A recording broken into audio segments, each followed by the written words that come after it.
Estou muito preocupado da forma como está sendo tratada a questão da epidemia em alguns meios de comunicação e por algumas lideranças políticas no Brasil. Eu falo para vocês como quem já viveu essa questão de epidemias. Eu fui secretário 8 anos do Rio Grande do Sul, enfrentei 3 grandes epidemias no estado, ajudei, trabalhei em parceria com outros secretários estaduais de saúde, quando era presidente do Conselho Nacional dos Secretários de Saúde, como a epidemia do Rio de Janeiro, de 2007. Como presidente da Frente Parlamentar da Saúde, acompanhei a epidemia do Zika vírus no Nordeste. Estive no fronte, tomei as decisões que conduziram o processo de enfrentamento a epidemias.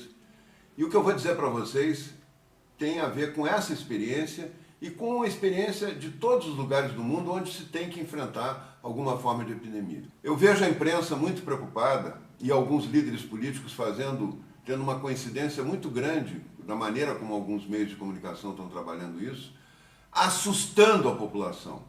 Estão assustando a população. Assustar é muito mais fácil do que bem informar. A população não tem informações adequadas sobre como é essa epidemia, como ela começa, como ela aumenta, como ela termina, não tem ideia de prazo, só tem o medo que a grande imprensa, boa parte da grande imprensa e alguns líderes políticos colocam para a população.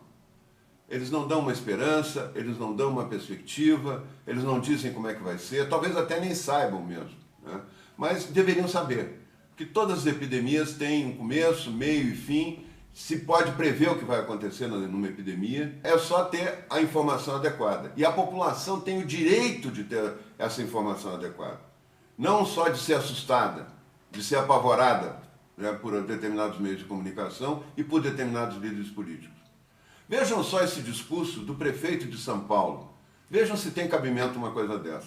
Já estamos ampliando a capacidade do serviço funerário e dos cemitérios municipais de sepultarem 240 corpos, pulando para 400 diariamente.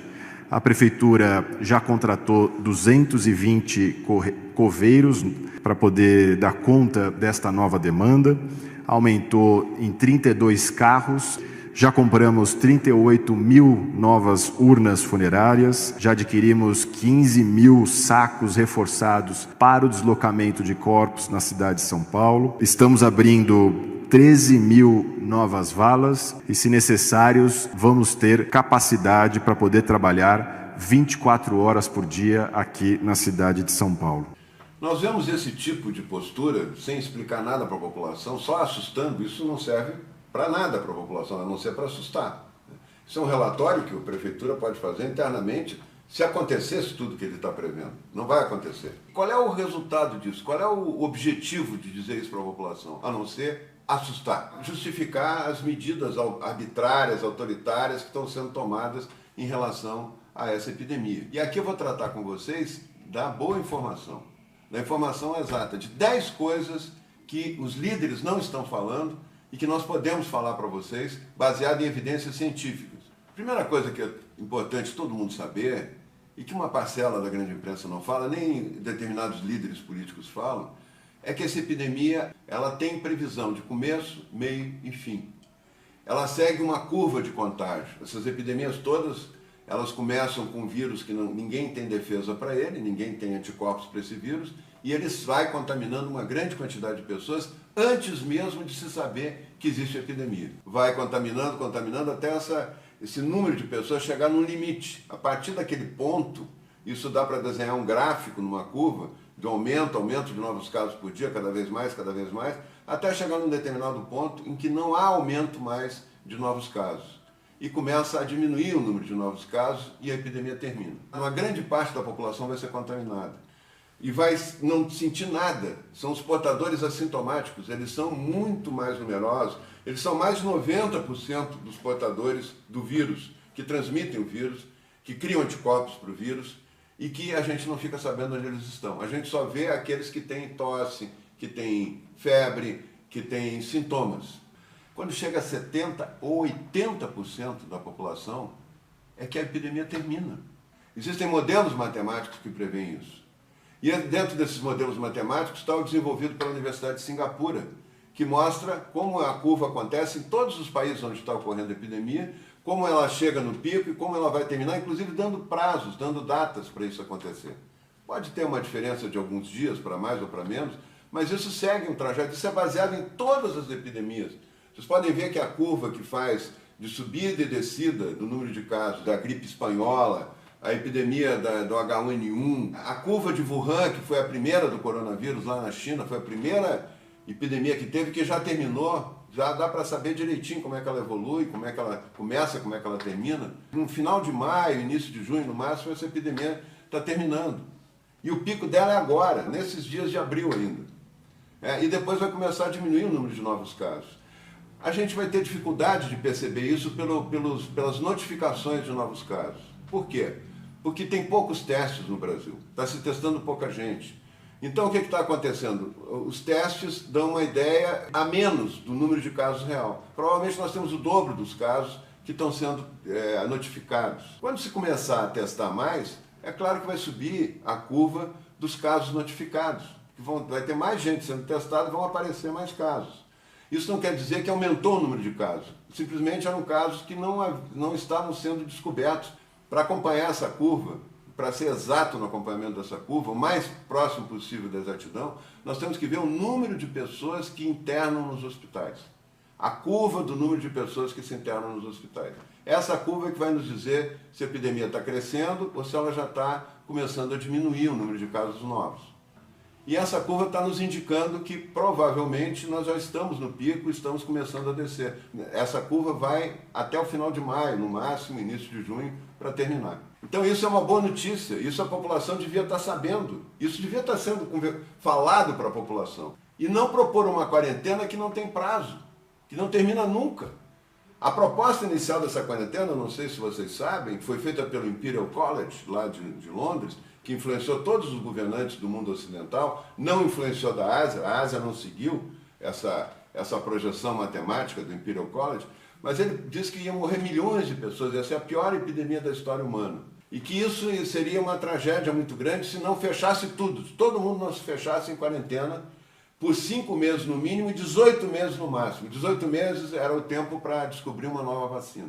Primeiro, não está acontecendo essa tragédia, no nível que eles estavam falando, e depois que não tem como manter uma população 18 meses fechada dentro de casa. As pessoas vão morrer de fome, não vão morrer de epidemia. O que está atrás da quarentena, da ideia da quarentena, é que é possível diminuir o número de casos por dia da epidemia e fazer com que o número de casos por dia, até chegar na maioria da população com anticorpos para o vírus, seja estendido no tempo.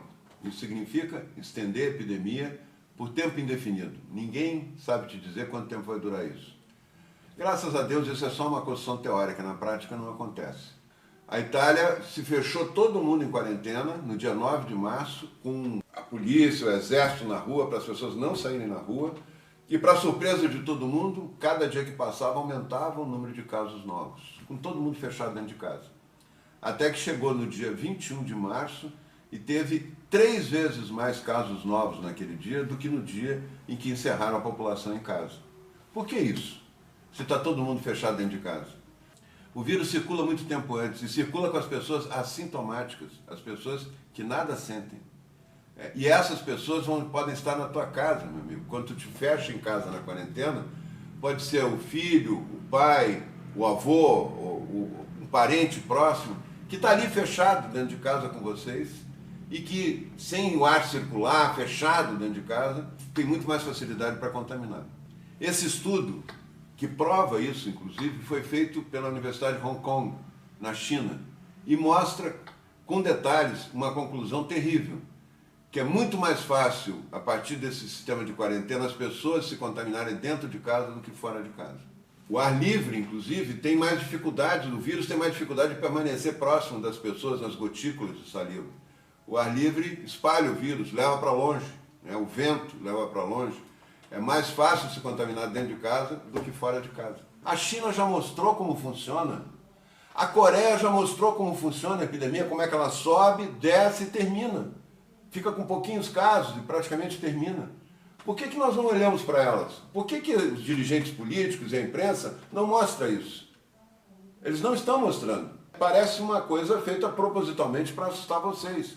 O Instituto Adolfo Lutz, que é uma instituição de excelência na área de pesquisa, que deveria estar produzindo mais reagentes do que está produzindo, inclusive, ela bota um cartaz no início da epidemia dizendo que iam ter 250 mil mortos em São Paulo. Eles pegam essa projeção do Imperial College lá de Londres e botam para São Paulo. E ninguém explica, ninguém discute isso. Não tem contraditório. O vírus vai desaparecendo. Isso leva 13 semanas. Em média, 13 semanas. Todas as curvas de epidemia são assim. Às vezes demora até menos. Outras podem demorar um pouquinho mais. Mas é esse o prazo. Em vários estados o vírus circulou menos. Portanto, tem um número muito pequeno de pessoas. O governador do Mato Grosso criou vagas em hospitais, quase 500 vagas, 150 vagas de UTI. Tem 4 pessoas internadas. Então nós temos que prestar atenção nisso, entender esse mecanismo, como é que a epidemia se expande. No momento que estiver diminuindo em São Paulo, diminuindo no Rio, diminuindo no Nordeste, diminuindo em Manaus, vai começar a cair o número de casos e a epidemia vai indo para o fim, ela termina. Não existe possibilidade de alongar a curva sair do pico que ela normalmente segue, todas as epidemias virais seguem, e ser alongada para empurrar para diante o pico da epidemia para poder dar tempo de tratar todo mundo. Isso não existe. Vejam só a curva dos países da Europa, dos Estados Unidos. Olhem um por um. A Itália, a França, a Inglaterra, a Alemanha, os Estados Unidos. Vejam se achatou alguma curva na subida do número de novos casos. Não tem nenhuma curva achatada. Vejam o Brasil. Vejam se isso é uma imagem de uma curva achatada. Vejam essa imagem da Universidade de Singapura, que fizeram a previsão da curva no Brasil. Eles estão com os dados, em azul estão os dados reais da curva. E em vermelho tem a projeção, como é que vai ser o curso da epidemia. Vejam a do Ministério da Saúde, as colunas semanais, as semanas epidemiológicas, que a gente chama, mostrando a altura da curva. Veja se isso é achatamento de curva. Não é. Não achatou curva nenhuma. O vírus não sabe ler nem respeita decreto de governador. O vírus faz o seu curso natural, ele está em casa, fora de casa, ele está em toda parte já. As pessoas teriam que ter testes disponíveis para saber se eles são portadores assintomáticos, que não sentem nada do vírus ou não. Porque eles não sentindo nada, o risco deles contaminarem o vovô, a vovó, as pessoas próximas que têm alguma fragilidade é muito maior. Os grupos de risco, sim, fazer quarentena.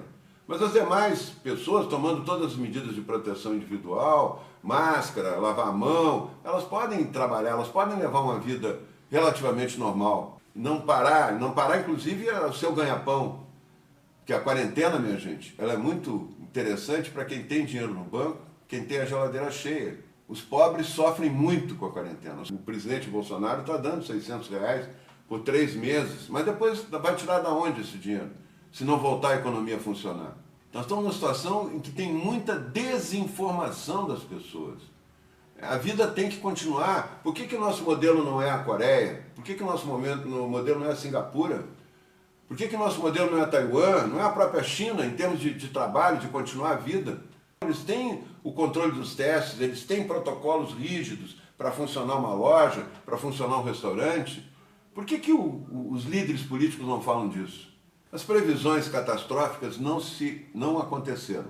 O virologista, aquele que fez essa previsão, que foi até no Roda Viva falar sobre isso, já reduziu para 400 mil, depois reduziu agora para 40 mil. Eu até falei alguns números para mostrar que esses números eram absurdos, né? Precisar isso é muito difícil no início de uma epidemia. Tem muitas variáveis. A minha margem de erro vai ser muito menor que a deles. Podem ter certeza disso. Eu quero dizer para vocês que é muito importante informar bem as pessoas. E não assustar as pessoas. O que vocês estão vendo até agora é assustar as pessoas, não é bem informar.